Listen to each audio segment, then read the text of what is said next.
ballet, conducted by Hermann Schwetzfeld from Germany. The advert says, the new company ballet, sponsored by the Shah.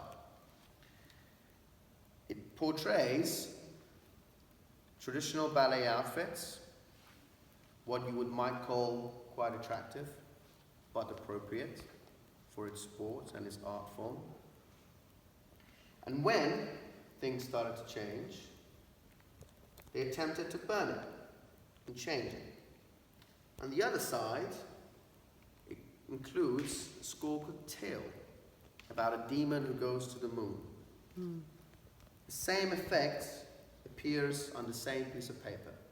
Now these are two different pieces of paper pressed together because they were in such brutal conditions that we had to thicken them while archiving them. The same story applies to all the documents you see around you. So when we hit intermission, I want you to circle around one more time and look and see what they truly are. I know a lot of them are in Farsi, so it will be hard to read.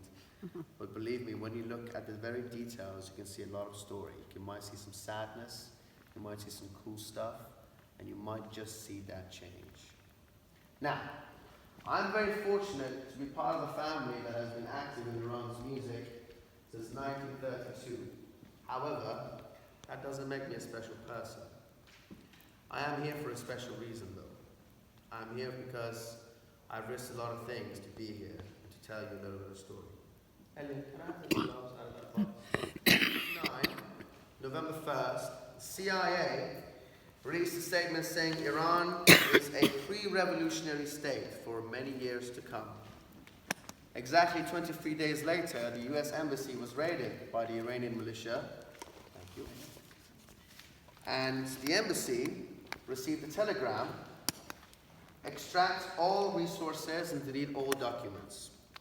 When the Iranian militia received the message via frequency, they made an attempt that maybe it's something secretive that the US embassy is trying to hide.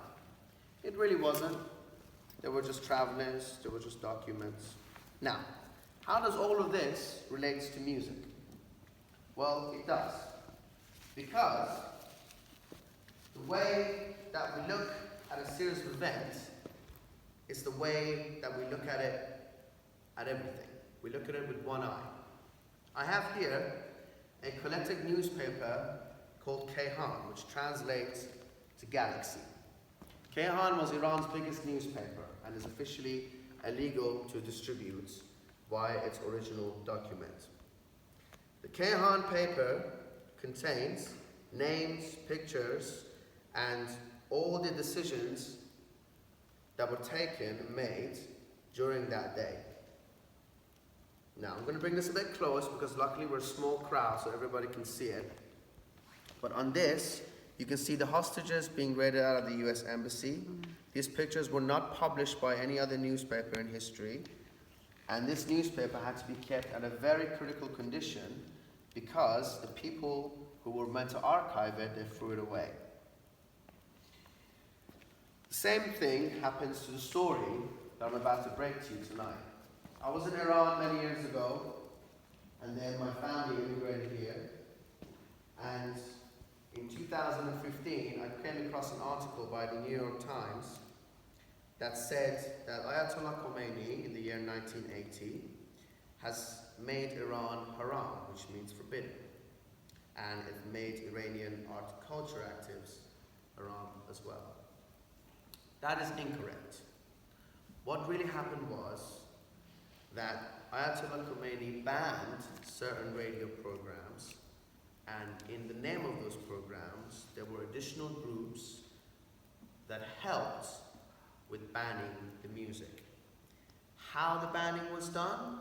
It was done by excluding women out of music performance, by excluding certain instruments that were considered feminine out of performance, and definitely not showing them in the TV and performing them in the radio. That is how a PhD research affects the difference between a generic story or a mainstream story and how we find out exactly what has happened. Now, I'm a music graduate, I'm a musician, and the expectation is for all of this to be fully musical. But we don't live in a fully musical world. We live in a world that music is actually inspired by other events. That's Elizabeth Taylor at the Grand Bazaar of Tehran, 1961. She's having a grand old tea. Hey, look, it's Lilibeth and the Shah having a nice little carriage ride for Shah's official state visit in 1971 in London. And we've got Donald Trump, Henry Bogart, and Jack Nicholson. The text says, Trump in Tehran. Donald Trump was only 38 years old when he was next to Jack Nicholson and Henry Bogart. And he was thinking about opening a new casino in Revolution Street, previously named Queen Victoria Street in Tehran. Vast subject. Anything can come out of a PhD research and go, and as a researcher, I might think it's relative to the subject, but it's not. There she is, her geopolitical location.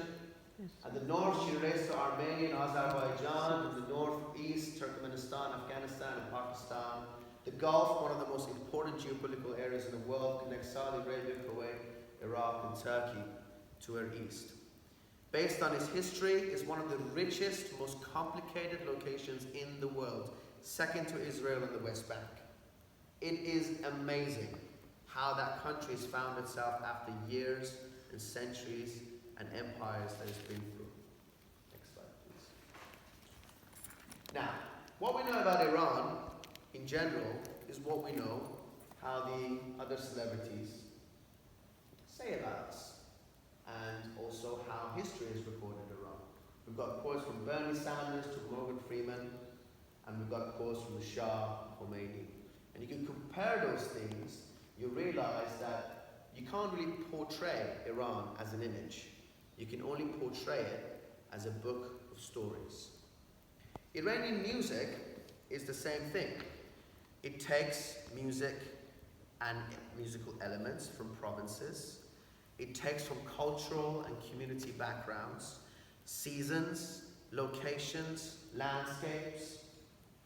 And what it does, it takes inspiration from those things and it creates it itself. 7 royal modes representing the 7 days of the week, 365 melodies representing the 365 years, and 12 daskars or systems representing the 12 months. Very easy, crafted by the Achaemenid Empire, 2500 BC. These are the known facts. Iran knows as Persia. I love that name, Persia. The Iranians are always trying to redeem themselves. We're Persians, like the cat. You know, like, I love a Persian cat. You know, it's not an Iranian cat. Iranian cat has a bum on the body warmer. No, it doesn't. It doesn't. It really doesn't. It's the same thing. The Persian is more of a heritage thing, and the Iranians love it too. It's got over 7,000 years of history and culture. It's a multicultural state. It's made out of Turks, Shirazis, Esfahanis, Baluchis. It provided the first Charter of Human Rights in 539 BC. It remains in a British museum in ancient Iran, section 52, and is free to visit. 2,500 years of achievement in arts, statecraft, architecture, poetry, and music. Center of the Middle East, connecting Asia, Europe, and Africa. One of the richest plates on earth. Secretary of the Ministry of Foreign Affairs on the passport just to get myself out. And I wasn't allowed one phone call to the university, and when I phoned the uni, no one picked up. And then I looked at the times and I realized that it was 5:20 in the UK, and the time was different back then.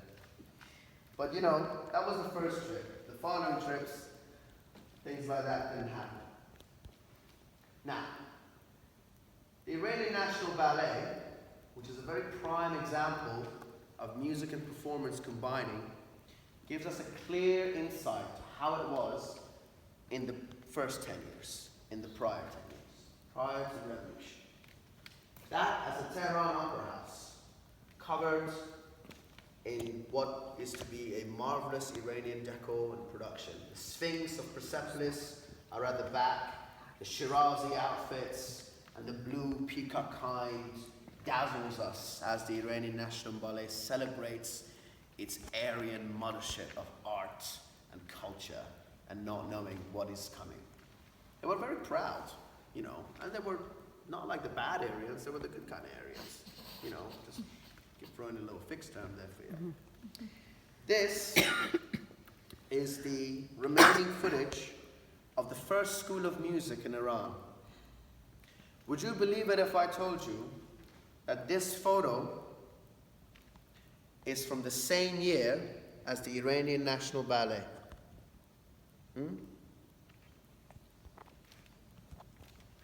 Do they look wealthy to you? No. The management was good, but it was sorority management. So it was like, you know, you're good, but you're not one of us.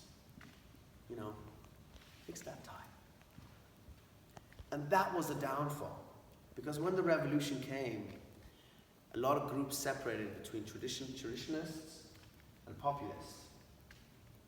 This is a timeline made terribly of a PowerPoint presentation using an Apple Pen.